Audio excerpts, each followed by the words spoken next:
All right, podcast number 5, I believe this is. Now, this is a little bit less structured because before I've had some notes and it's worked. Whereas all of my content that I've been making recently has had 0 notes and it's basically just been structured as I've kind of made it up, really. So I've just thought I'd do a podcast like this just to see what happens, really. So yeah, today's podcast, or this episode, you might remember me from TV series such as, that's a Simpsons joke. But nah, honest, oh shit, so let me just pop that back down there. See, the craziest podcast you've ever watched already. Hopefully, will we stay, I feel like, might stay there. I'll try not to jig the car around. So this podcast is about addictions. Addictions, they are something which are close to my heart. I've got/had a lot of people in my life, whether they're friends or family members, that have struggled with addiction or currently struggling with addiction, have overcome it. I've personally gone through it and still struggle with it with some things. And I just kind of want to explore some topics, really. So the first thing that I want to go through is what is an addiction, all right? So for me, an addiction is something which you started off doing this thing as like a little bit of comfort, you know, it might have been a habit or a go-to or something that you've seen other people do or just naturally is easy to do. So like food, for example, a lot of people are addicted to food. You can't go without it, you know. Obviously, big ones, alcohol, drugs. Ones that people aren't so aware of, they're like sex and being in relationships with people that aren't very good for you because you're addicted to that external validation and that external love from somebody else, that compassion, you know. And I feel like addictions mainly, or one of the places where I feel like addictions can come from, is like not getting enough attention and care and love as a child, you know, like in the way that you required it, and just as a way, like the maternal sort of love from your parents or your mum. And I feel like when people go to these external things for comfort and then they, over a long period of time, feel like, you know, doing this thing gives you a bit of a hit of dopamine, you know, it's pleasurable while you're doing it. It distracts you from doing it. It numbs you a little bit sometimes as well. You know, that's the whole point of it, is just wanting to escape the sort of pain or the discomfort for whatever's going on in your life. I feel like being aware of that within yourself or within somebody else is very important. You know, if you can see that somebody has to do something pretty much every day, or they don't kind of feel right, or I feel like you imagine that life is way worse without this thing. Like, no, I can't go without this.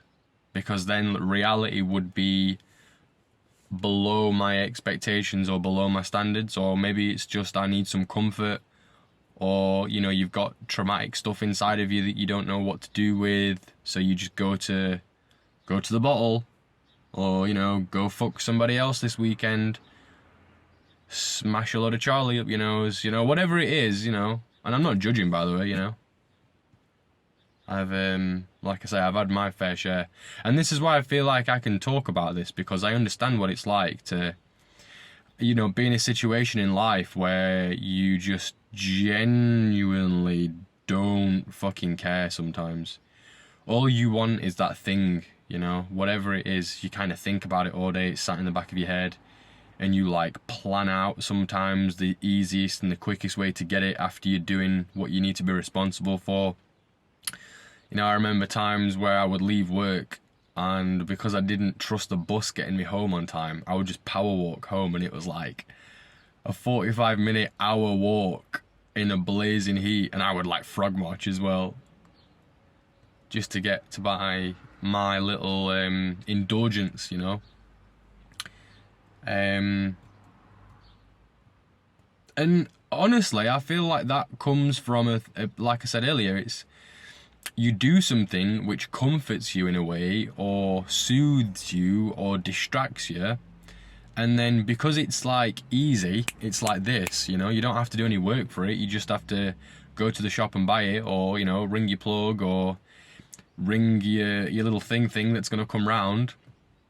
You know, whatever it is, go to the shop and buy the food, or fucking sit at home for 6 hours after work and watch just piles of garbage TV, or, you know, save up to get this new thing that you don't actually need, because then that's going to make you happy. External validation, some kind of connection there with other people or with yourself. I feel like once you've sort of understood and you're aware of that, whether it's in yourself or with someone else, because if it's with someone else, you need to be aware of it, because you know that they are in some ways dependent on an external thing for a source of happiness or comfort, or to just feel like they're level. So, you know, you need to approach that in a very tender way. You need to let them know they're there. You know, you don't want to, I mean, it depends on a million different things, but you don't want them to feel like they need to get defensive, or they can't be vulnerable with you. Because if somebody's ever in a situation where they're addicted to something and you tell them no, that will just make it worse, and then they'll just not do it around you, and then they'll resent you for making them feel like that, you know. Again, it depends how open they are and how much of a good relationship you've got with them, and how frank you can be with them, and, you know, what their addiction level's like. Are they just, do they eat a big bar of chocolate every day, or, you know, are they smashing a couple of grand's worth of gear up their nose every month, you know? And how are they dealing with it, and how are they sailing with it? It's a big sort of complex of shit. But if somebody in your life has got an addiction going on, you know, like I had an alcoholic very, very close to me growing up, and it just makes you very aware of, you know, can't say this, and they're very reactive to that, and, you know, they're very subject to their emotions, so you have to be quite neutral on stuff, and I don't know, then they can get controlling, shit like that, which then can bleed into you as a person growing up in that. So again, I feel like I'm qualified to have a perspective on this, and just, I don't know, talk about it for a bit. So yeah, like, so if it's with someone else, you need to be aware of it. You need to be kind and caring, and just have an understanding of the one of the reasons why they're potentially doing this is because they're just trying to comfort themselves. Yeah, they haven't been able to work through certain traumas or associations in a healthy manner. They might not even be aware of the fact that this cycle is kind of feeding itself, or the fact that they're addicted to X, Y, Z because of blah, blah, blah that may or may not have happened. So it's a bit of a difficult one on how to approach it. You can't ever tell someone that they've got an addiction. I feel like you could say, you know, I've noticed that you're doing this a lot, or, you know, do you ever feel weird when you don't do it? Just like ask a little subtle question, which it's not directly being like, I think you're an addict, because that's a very attack, you know. Someone might not be ready for that. People might not even realize that they're addicted to it, you know. They just do it every day because that's the habit that they're in, and they don't think about the big perspective on the fact of, you know, you have no baseline, you have no delayed gratification. It's like, I want something, I'm going to have it now. It's like a self-sense of entitlement, and then you indulge it, and then that feeds itself, and it's comfy, so you do it again, and then something happens in your day where you don't like it, so you comfort yourself with that thing, and then it just keeps going round and around and around. And then, you know, the longer it's done, the harder it is to break the cycle. So yeah, if that I feel like that's if it's with somebody else. Now, if it's with yourself, this is where it gets a little bit more interesting, because if you're sat watching this video for whatever reason, and you feel like you can sort of understand where this is coming from, or you just straight out know that you've got an addiction that you're trying to heal and help yourself. Maybe you've kind of realized, or you're thinking that you might have got an addiction and stuff like that. For me, having an addiction is where you really haven't gone a day without it in a very long time. You're probably slightly addicted to something. You know, like if you can't go all day without looking at social media, you're addicted to social media. And if it's like really difficult to take a day off, and when you do take a day off, you're thinking about it, and it's like just natural reaction to go to it.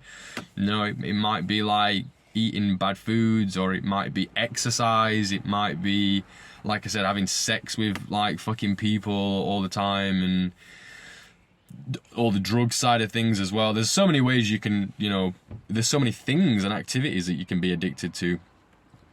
I feel like the first thing that you need to do is register that it's not healthy to ever do anything to an extreme,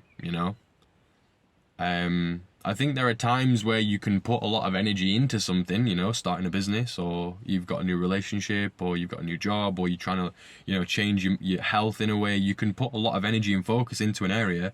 But if it's like, to a point where if somebody else was doing it, you'd look at it and think, there's probably something unbalanced there. It's definitely a wise note to just kind of have that conversation with yourself and just acknowledge it. You don't need to do anything straight away. There's no point in, drawing a line in the sand and stressing yourself out, because if you do that, you're going to cause yourself a big stress by trying to achieve sobriety, or trying to, master never doing this again, or something like that.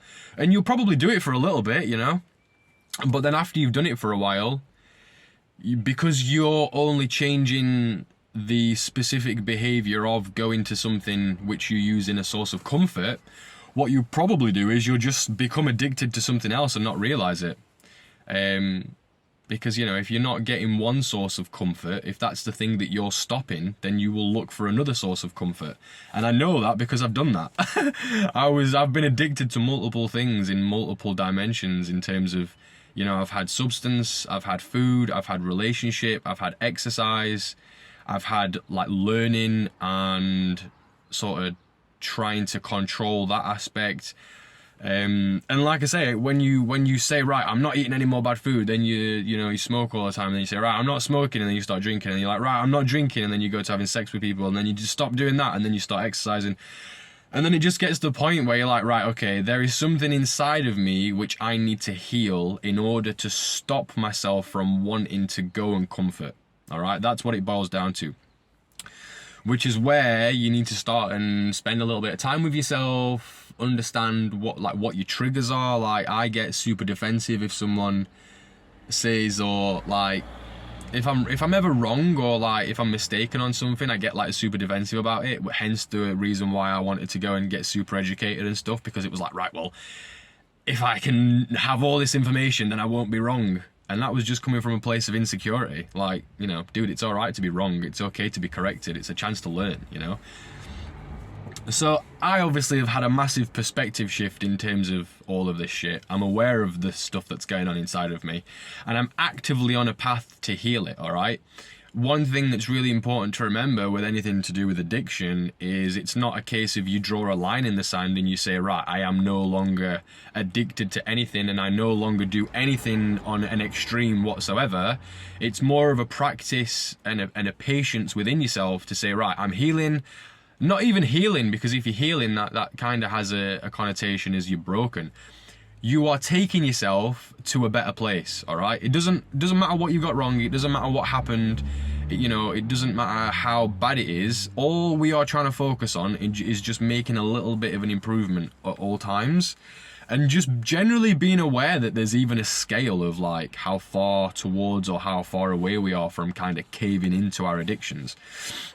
Because I do feel like having a control over it is way better than completely wiping it out. However, I do understand that for a lot of addictions, it can be a case of as soon as you get a taste for it again, it's like, well, I can control it now, and then it'll slowly worm its way back in, and then you'll have a full relapse. So for some people, depending on your situation, your circumstances, and your personality type, and what you have been associating with, because some things are just straight downright super addictive more than others. Maybe you need to have a line in the sand. Maybe you need to have an event or something like that where you say, right, this is it now, no more. It's down to you as a person and to see how you react to certain things. And, do you have the self-discipline and the self-control to be able to just dabble? Or is it just a dangerous, slippy slope because it's been such a long journey for you already that, even the thought about it can send you a bit, funky. So that's personal on you. For me personally, I like to feel that I can have control over my behaviors enough to be able to enjoy stuff when I want to. But you know, as I grow as a person, as I learn more about myself, and as I uncover more of the things that are kind of driving me to want to comfort myself, it becomes easier to then enjoy things as an enjoyment rather than, you know, go into things to try and make myself just stable. One of the biggest things is, you know, who I'm spending my time around with, what I'm spending my time doing, how busy is my life, you know, because when I go into a state of overwhelm because I've got a load of shit going on, I'm trying to do my work, you know, I'm studying for this, I'm trying to build a brand, I've got family commitments and responsibilities, I've got friends and, you know, other people outside of my super close circle that require time and effort. And, you know, a lot of people have a lot of stuff going on in life. So if you're just fucking overwhelmed and your brain's fried, then you are going to go to that thing to comfort yourself because you need comfort. You need to re-engage the energy. The problem is that whether it's through your conditioning as like children, what you're just watching other people and you absorb what the social norm is, whether it's marketing and advertisements trying to get you to buy products, whether it's through social media, it's become socially acceptable to, you know, go to XYZ as a way to comfort. It's a case of, if you can start to just adjust things in your life that make it more bearable and a happier place to be, like things like practicing gratitude and going for a walk every now and then, getting in nature, getting yourself out of your head, and, you know, being able to spend your energy on things that are going to be beneficial for you, you know, like little bits of exercise and little bits of stretching and general just mindfulness, and not seeing the world as a horrible fucking place that wants to burn, you know. Like, when you are able to come out of that place, it's so much easier to not need a source of comfort because you've not shot all your energy everywhere and you're slumped over as a mess, and then there's this like little light at the end of the tunnel, and you know, you're going towards it because you're so fucked up and tired. And then you get that thing and you're like, oh, this is amazing, I've got this big dopamine hit and my energy feels really good for the moment. But then, you know, you wake up the next day, and if you're at a stage of trying to heal yourself, you always look back on it and you're like, you know, shouldn't have done that. Whereas if, you know, you're happy and you're vibing and your energy's well and you're not sacrificing all of yourself for other people, and you're not, you know, overworked and you're not, you know, exhausted, then if you're having a nice day, you might think, yeah, do you know what, I'm going to have a couple of beers and I'm going to enjoy it. And it's, you know, it's just coming from a different place, you know.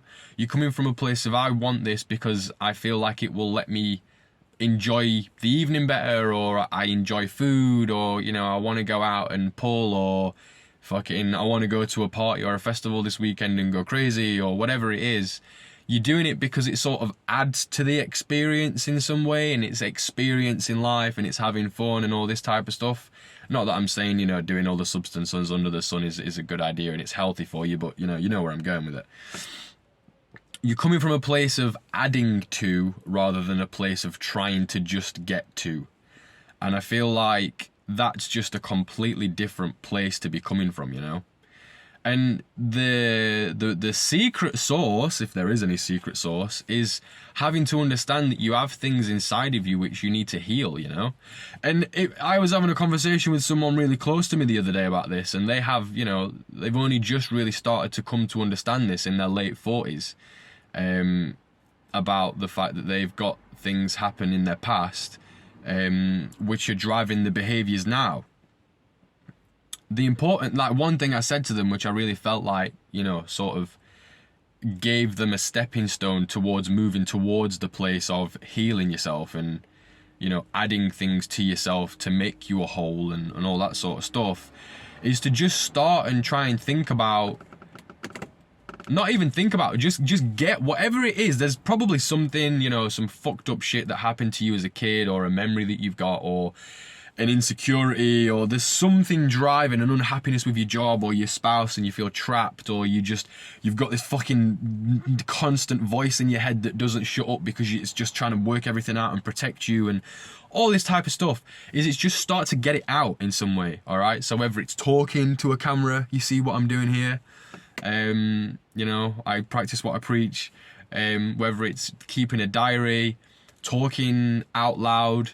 You know, you could fucking write a diary and burn it. Nobody has to know what it is, you know. You might write yourself a letter of forgiveness, or write a letter to your parents who did something that was really horrible where you forgive them. Or if, you know, if it's something that happened to you that you've never even spoke about, maybe just saying it out loud, you know, because what you're trying to do there is you're taking whatever's trapped on the inside. It's like having this animal, this caged up energy inside of you, which every time, you know, you have a bad day at work, you sink closer to that place. So in order to get yourself away from that, you have to go and comfort, so then you relax and the monster goes away. What you need to do is you need to start and come to terms with this monster inside, and don't be afraid of it. Don't be scared of acknowledging it, you know, because all it happens by putting the light on a monster is you can see it. All right, it's still inside the cage. It's not gonna come and get you. And what actually happens by, you know, you'll start lighting it, and then you go take it some water, and you heal it, and you start spending time with it, and you can nurture it. After a while, that monster that's inside of you becomes an ally. It becomes a source of strength, and it becomes a place where you can go to and think, yeah, you know what? I went through some fucking hard stuff, and I'm still here. And yeah, I might be battling with this. I might not be perfect in that way. I might have fucked up some shit, and I might have made some bad decisions, but I'm still fucking here, and I'm still trying to help myself. And again, you know, it's all a part of a big puzzle. When you start and heal things inside of you, that helps certain behaviors relax or disappear, or it just generally helps things improve. And then you get to access another part of yourself which you can sort of come to terms with and deal with and just understand, and then that lets you access another part of yourself. And as this is happening, you become happier and more joyful and less sort of reacting on your emotions, and your perspective can change, and you get a better understanding of other people, and you get better friends, and you start mingling with them, and you might have conversations about this, and it becomes a self-perpetuating cycle of, you know, happiness and healthy and growing, rather than just kind of attacking yourself and having this negative cycle of misery, really. You know, I can honestly say, I don't think that anybody who can say that they're addicted are happy, because it's like you have to go to something external to have that sense of connection or happiness or freedom, you know. Russell Brand wrote a book called Freedom from Our Addictions, and it really opened my eyes, and there was a really good sort of anecdote. I think it's an anecdote. I don't know what it is called. But basically, he was saying that having addictions and kind of working on them in any sort of way, whether it's going to like meetings and talking about your problems, or any of the stuff that I've talked about in terms of just writing stuff down, whether it's exercising or kind of keeping your environment in a place where you're not going to just get drawn back to the addiction, because that's another little micro conversation there. If you're trying to stop smoking and you keep a packet of cigs on you, or you're trying to stop sniffing and all your mates who you go out with every weekend are sniffing every weekend, or you're trying to stop eating bad food but you work in McDonald's, like, just have an idea of your environment is going to lead you towards stuff as well. It's going to make stuff harder or easier. So your environment's a big one. But Russell Brand's book, he was saying that trying to move away from being an addict is almost like being sat on the top of a waterfall in a rowing boat. Now what you've got to do is you've got to try and row away from this waterfall, yeah? So you start here, you're addicted, you're right on the edge, yeah? Because if you fall off, you die. So you're right somewhere between here and 1,000,000 miles away. You're on this path here.